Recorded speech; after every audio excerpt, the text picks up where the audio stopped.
Good afternoon, everybody. My name's Nikini. I'm a PhD student at the Auckland Bioengineering Institute. And I'm going to talk to you about my research, which is titled Soft Tissue Deformations in Shaken Baby Syndrome. So shaken baby syndrome is defined by a triad of injuries that are seen in mistreated infants. These injuries include subdural hematomas, which is when there's bleeding between the brain and the skull, retinal hematomas, which is when there's bleeding behind the eye, and brain swelling. New Zealand has one of the highest rates of shaken baby syndrome in the world when compared to all the other OECD countries. However, one of the major problems facing child protection agencies is the lack of scientific evidence linking the deliberate shaking action to the injuries that are seen. And this issue arises in a lot of court cases in New Zealand and worldwide. And it is hoped that computational modelling will be able to solve this issue. So the main project at the Auckland Bioengineering Institute can be broken down into 3 separate sections, and my PhD focuses on one of these sections. The first part is to couple the head and torso kinematics. This will tell us how the head moves when the torso is shaken. The second part is to predict the mechanical indices on the brain under a shaking motion. The certain mechanical indices that we're interested in are the pressures and also the deformation the brain is under when it's being shaken. And finally, we hope to relate these mechanical indices to the injuries that are seen in these infants. My PhD focuses on the second part, and I hope to achieve this by creating a computational model of an infant's head that will be able to predict the mechanical indices under a shaking motion. One major step in creating a computational model is to make sure that this model is validated and it gives us proper results. One way to do this is to validate this model against real experiments. However, due to the nature of my project, this cannot be accomplished. But a way to get around it is to investigate how the brain behaves under a shaking motion in dummies or physical phantoms that replicate the infant head. So the main idea of these phantom studies is to, 1, validate my computational model, and also 2, to tell me how the different parts of the infant's head interact and affect the behavior of the brain under a shaking motion. All the major sections that I'll be concentrating on in my PhD are shown here, but for this talk, I'll be concentrating on the first series of phantom models that I've conducted, which will be based on a linear shaking modality, and I've also investigated the effects of the cerebrospinal fluid layer, which is the layer between the brain and the skull, and also I've incorporated realistic geometry into my model. So the very first phantom that I created was a very basic phantom, and the idea behind this was to validate the contact pressures between the brain and the skull under a linear shaking motion. A hollow plastic cube was used to mimic the skull, gel was used to mimic the brain, and in this case, the gel was bonded directly onto the plastic. Pressure transducers were inserted into the plastic to measure these contact pressures, and the phantoms were shaken over a range of frequencies.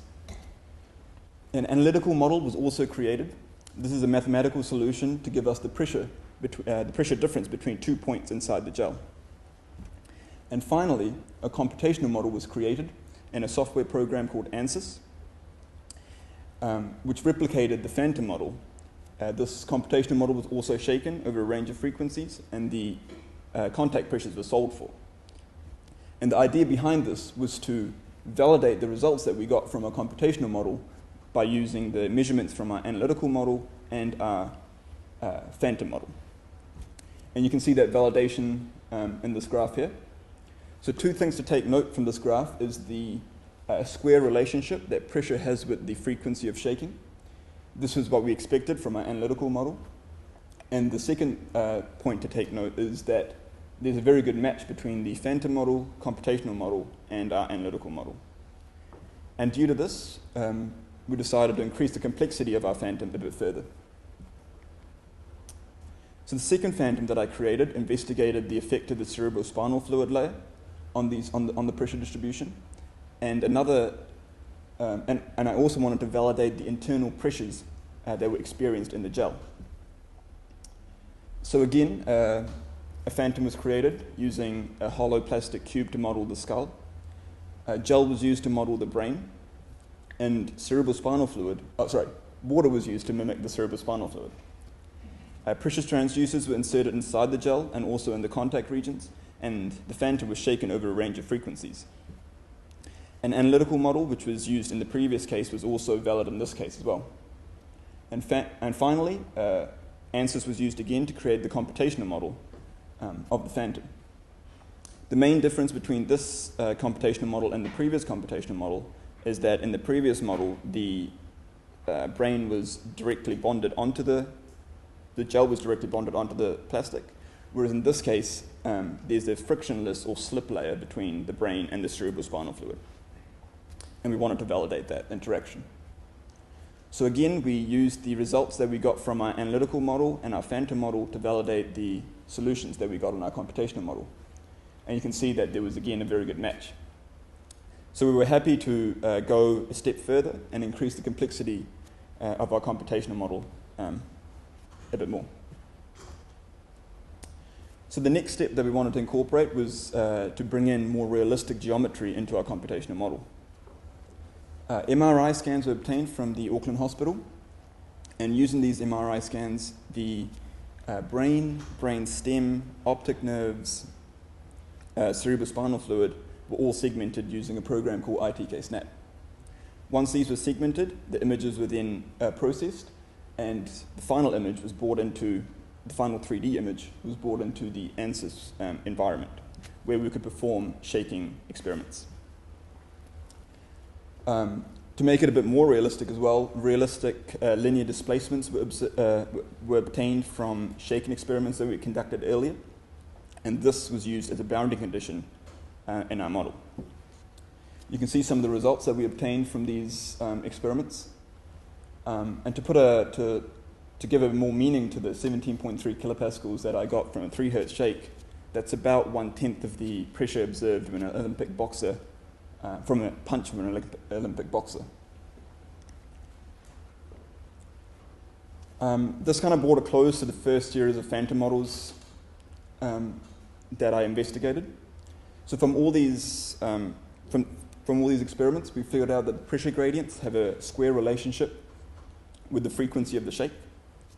We validated the internal pressure gradients using both our analytical model and our phantom model in the slip phantoms. And we also validated the slip layer interaction under a linear shaking motion. And finally, a validated computational model of an infant's head was created to predict the pressures the brain experiences under a linear shaking motion. However, there's still a lot of work to be done. I need to currently I'm working on the fontanelle model. The fontanelle is a soft part of the infant's head, and I need to figure out how this affects the pressure distribution and also the deformation of the brain under a shaking motion.